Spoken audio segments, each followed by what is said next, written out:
اب رمضان شریف بھی آ رہا ہے، اور آپ کو معلوم ہے ہم نے رمضان میں پڑھائی رکھی ہے، چھٹیاں نہیں رکھی۔ جب میں نے حسنین شروع کیا 1999 میں، تو اللہ نے میرے دل میں یہ بات ڈالی کہ رمضان تو علم کا مہینہ ہے، انا انزلناہ فی لیلۃ القدر، اور چاروں آسمانی کتابیں رمضان میں اور سارے صحیفے رمضان میں۔ اپنے اللہ کو کیا پسند تھا اس مہینے کا۔ حضرت ابراہیم علیہ السلام پر چھوٹی کتابیں اتریں یکم رمضان کو، حضرت موسیٰ علیہ السلام پر تورات اتری 2 رمضان کو، حضرت داؤد علیہ السلام پر زبور اتری 6 رمضان کو، حضرت عیسیٰ علیہ السلام پر انجیل اتری 12 یا 18 رمضان کو، اور اللہ کے نبی پر قرآن اترا فی لیلۃ القدر، لیلۃ القدر میں اترا۔ تو سارا آسمانی علم رمضان میں اترا۔ سارے مہینوں کے نام عربوں نے رکھے، محرم، صفر، ربیع الاول، ربیع الثانی، جمادی الاولیٰ، جمادی الثانی، رجب، شعبان، رمضان، شوال، ذوالقعدہ، ذوالحج۔ اس میں جو رمضان ہے یہ نام اللہ نے رکھا، باقی مہینوں کے نام تو رکھے عربوں نے۔ پھر ان کی زبان پہ اللہ لایا رمضان، چونکہ ابھی تو دنیا بھی نہیں بنی تھی اور اللہ نے قرآن کی تلاوت فرمائی تھی، تو اس قرآن میں تھا شہر رمضان الذی انزل فیہ القرآن۔ تو رمضان کا نام اللہ نے پہلے سے چن رکھا تھا، پھر ان سے رکھوا دیا۔ رمضان کہتے ہیں رمض یرمض، جل جانا، جل جانا۔ رمضان کو رمضان کیوں کہتے ہیں؟ کہ اس میں گناہ جل جاتے ہیں۔ مسلمان پہلا روزہ رکھتا ہے اور اس کے گناہ اللہ جلانا شروع کرتا ہے، اس کی بھوک پیاس کی آگ میں گناہوں کو ڈالتا ہے، جلاتا ہے۔ آخر 29 رمضان یا 30 رمضان آخری رات اللہ تعالیٰ اس کی پچھلے سال کے سارے گناہ معاف فرما دیتا ہے۔ تو اس کو اس سے تشبیہ دی گئی کہ جیسے جلنے سے چیز ختم ہو جاتی ہے، رمضان کے روزے کی بھوک اور پیاس کی تپش سے اللہ تعالیٰ پچھلے سال کے سارے گناہوں کو معاف فرما دیتا۔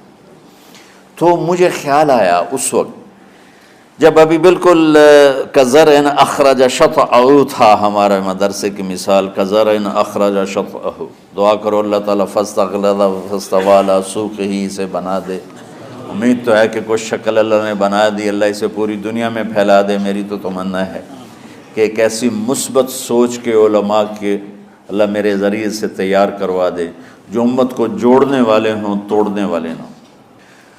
تو اللہ تعالیٰ آپ کو مثبت بنائے۔ رمضان میں چونکہ سارا علم اترا تو مجھے خیال آیا کہ ہمیں رمضان میں چھٹی کرنا تو ایک ایسی عادت ہے، کوئی سنت تو ہے نہیں، تو مجھے رمضان میں پڑھائی کروانی چاہیے، چاہے تھوڑی ہوگی، روزے کی بھوک بھی ستائے گی اور رات کے جاگنے کی وجہ سے نیند بھی ستائے گی، لیکن اس میں ایک لفظ سینکڑوں لفظوں پہ بھاری ہوگا غیر رمضان۔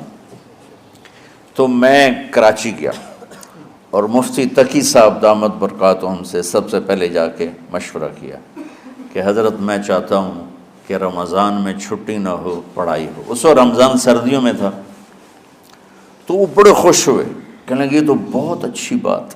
وہ تو اتنے بڑے ہاتھی کے پاؤں میں سب کا پاؤں، اتنی بڑی ہستی نے، وہ صرف پاکستان کا سرمایہ نہیں پوری امت کا سرمایہ ہے۔ تو ان کی اس بولنے نے مجھے ہمت دے دی۔ تو پھر میں نے یہاں آ کر تو ہم نے رمضان میں سبق شروع، اس وقت ذرا میری ہمت تھی تو میں رات کو پڑھاتا بھی تھا، بیان بھی کرتا تھا۔ تو ہم نے رمضان میں شروع کی کہ یہ رحمتوں کا مہینہ، ہر چیز کی برکت کا مہینہ، ہر شے کی اللہ کی طرف سے فراوانی اس میں ہے، علم کی بھی، ہدایت کی بھی، رزق کی بھی۔ غریب سے غریب آدمی بھی سموسے بنا کے بیٹھا ہوتا ہے، پکوڑے بنا کے بیٹھا ہوتا ہے، اور دسترخوان پہ ایک کی بجائے 3 چیزیں پڑی ہوتی ہیں۔ چاہے رمضان کے بعد سب کے پیٹ خراب ہوں، ایک باری تو کھانے دی تباہی پھیر دیں، روزے کا مقصد ہی فوت ہو جاتا ہے۔ روزہ تو ہوتا ہے بھوک کے لیے، پر وہ اتنا کھاتے ہیں کہ سحری کا کھانا افطاری تک ہضم نہیں ہوتا، اور افطاری کا کھانا سحری تک ہضم نہیں ہوتا، پر ہے نا دونوں کا ہی کھاونا ہے۔ کہتا بھوک نہ لگے، بھوک نہ لگے۔ وہ بھوک لگنے کے لیے تو روزہ ہے، ایک تو یہ جسم کو صاف کرتا ہے، دوسرا غریبوں کی غربت کا احساس پیدا کرتا ہے کہ جو بھوک تو آج برداشت کرتا ہے، غریب روزانہ یہ بھوک برداشت کرتا ہے۔ تو اللہ کے غریبوں کا، غریب بندوں کو کی خدمت کر، ان تک اپنے مال پہنچا، اپنا اللہ نے دیا ہے تو ان کو بھی اس میں شریک کر، قبر میں لے جائے گا۔ تو اللہ تعالیٰ نے میرے دل میں یہ ڈالا، تو ہم نے تعلیم رمضان میں شروع کی، کیونکہ قرآن رمضان میں اترا، انجیل رمضان میں اتری، زبور رمضان میں اتری، تورات رمضان میں اتری، تو پھر اللہ نے اس مہینے کا نام خود رکھا شہر رمضان، شہر رمضان۔ اس میں شب قدر رکھی، اس میں رات کی ایک نماز۔ اچھا، پہلی امتوں پہ روزہ فرض تھا افطاری سے افطاری، افطاری سے افطاری، بہت شدید تھا، 24 گھنٹے کا روزہ۔ بس افطاری کے بعد آنکھ لگ جاتی تو روزہ اگلا شروع ہو جاتا تھا۔ تو ہم پر بھی پہلے ایسے ہی روزہ اترا، افطاری سے افطاری۔ تو ابن سرمہ رضی اللہ تعالی عنہ اونٹ چرانے والے تھے، وہ شام کو لوٹے تو بیوی سے پوچھا کوئی افطاری کا سامان ہے؟ انہوں نے کہا ہے تو نہیں، میں کہیں سے لے آتی ہوں۔ وہ گئیں افطاری کا کوئی سامان لینے، ان کو تھوڑی دیر ہو گئی اور ان کی آنکھ لگ گئی، تھکے ہوئے تھے، سورج ڈوب گیا۔ جب وہ آئیں تو ان کا ہائے سرمہ تو ہلاک ہو گیا۔ کہ کیا ہوا؟ کہ اگلا روزہ شروع ہو گیا کیونکہ تیری آنکھ لگ گئی۔ تو انہوں نے کہا چلو کوئی بات نہیں، لیکن ظہر کے وقت بے ہوش ہو گئے۔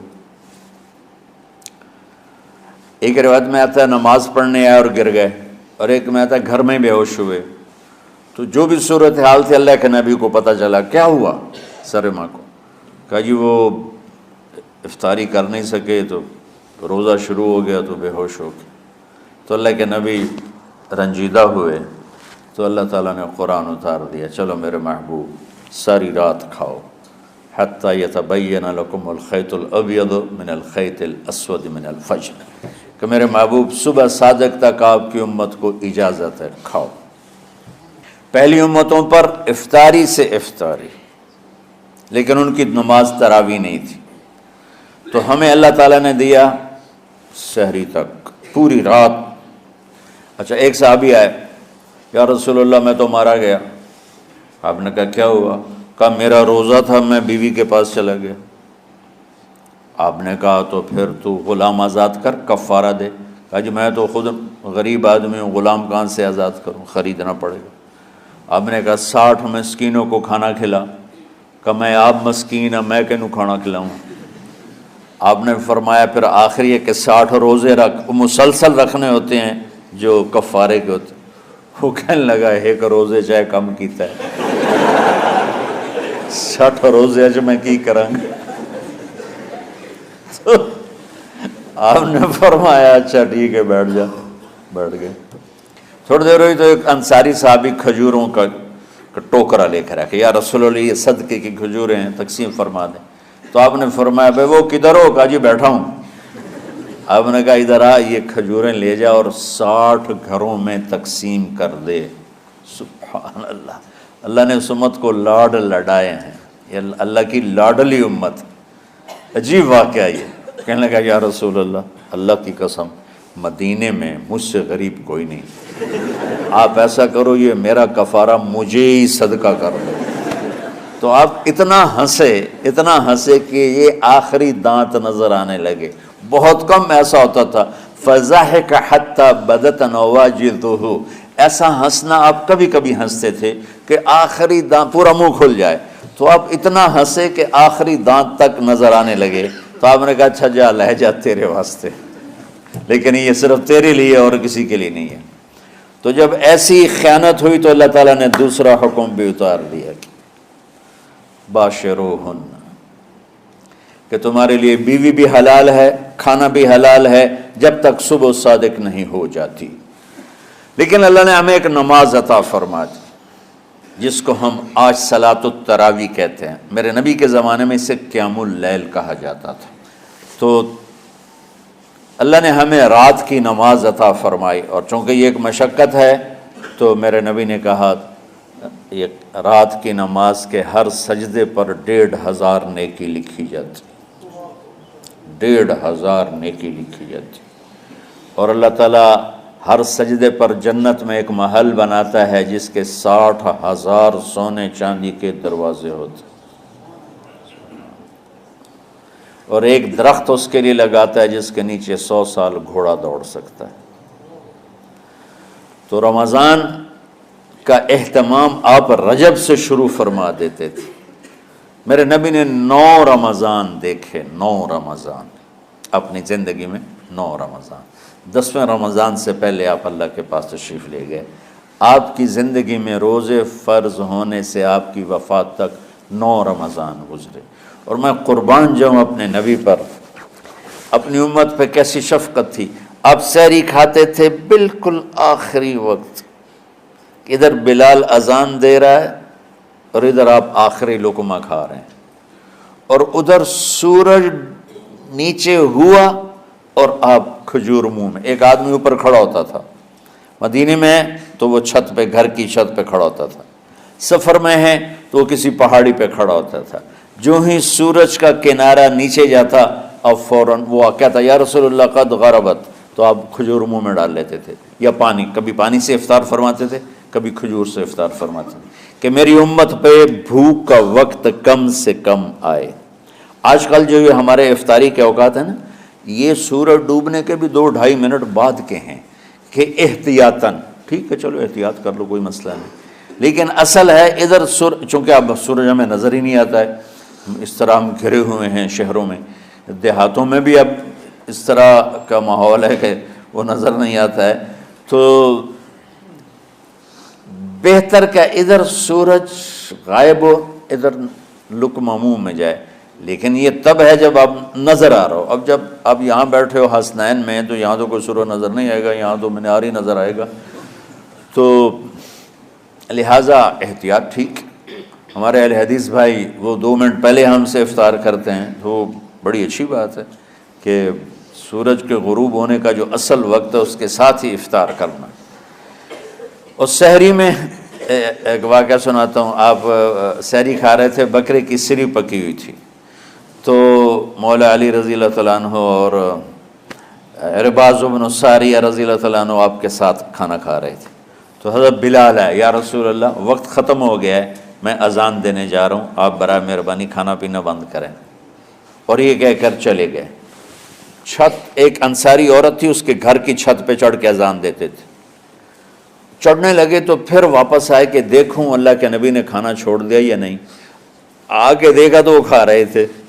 انہوں نے کہا یا رسول اللہ واللہ لقد اصبحت، یا رسول اللہ اللہ کی قسم سحری کا وقت ختم ہو گیا، صبح ہو گئی۔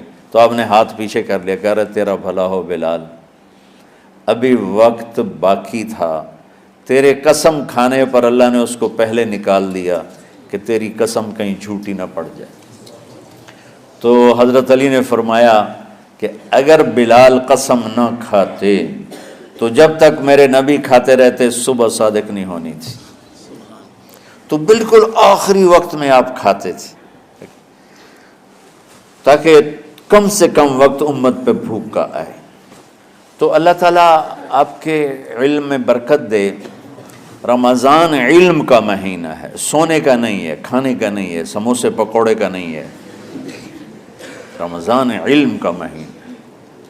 شب قدر اس میں ہے، اللہ کا عرش پہلے آسمانوں پر ہے، سارا دن ساری رات اللہ کے اعلان ہو رہے ہیں، کوئی بخشش چاہنے والا، کوئی معافی چاہنے والا، کوئی رزق چاہنے والا، کوئی ہدایت چاہنے والا، کوئی شفا چاہنے والا، اور فرشتوں کے اعلان ہو رہے ہیں، بھلائی کرنے والے آگے بڑھ، برائی کرنے والے بس کر دے۔ تو جو رحمت رمضان میں، میرے نبی نے فرمایا اگر میری امت کو پتہ چل جائے کہ رمضان کیا ہے تو یہ تمنا کریں گے کہ کاش سارا سال ہی رمضان ہوتا۔ تو بچوں آپ خوش قسمت ہیں کہ آپ کا جو رمضان ہے وہ علم کی طلب میں ہے. اس میں اگر آپ سوئے بھی ہوگے نا تو آپ کو وہ اجر ملے گا جو نفلیں پڑھنے والوں کو بھی نہیں ملے گا. ایک شخص آیا کہ یا رسول اللہ، اب دیکھو آپ اللہ کے راستے میں ہو، آپ اللہ کے راستے میں ہو. ایک شخص آیا، یا رسول اللہ کیا میں کچھ مال خرچ کر کے اللہ کے راستے میں جانے والے کا اجر لے سکتا ہوں؟ آپ نے فرمایا کتنے تیرے پاس؟ کہنے لگا جی 6000. اس دور میں 6000 بہت بڑی دولت تھی. تو آپ نے اسے فرمایا کہ تو 6000 تو کچھ کہہ رہا ہے اور میں یہ کہہ رہا ہوں تو سارے بھی خرچ کر دے تو جو اللہ کے راستے میں سویا ہوا ہے اس کی نیند کے اجر کو بھی نہیں پا سکتے. تو آپ سب اللہ کے راستے میں، آپ طلب علم میں